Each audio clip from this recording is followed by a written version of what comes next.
వెలి కట్టను తెంచుకొని విలయము విజృంభించునని ధర్మమూలమే మరచిన జగతిని యుగాంతమెదురై ముంచునని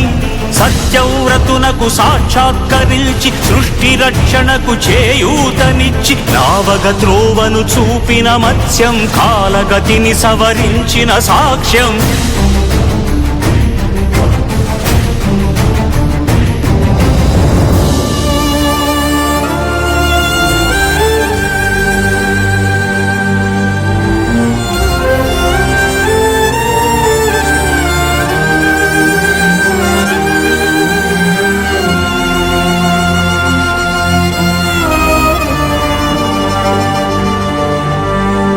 చేయదలచిన మహత్కార్యం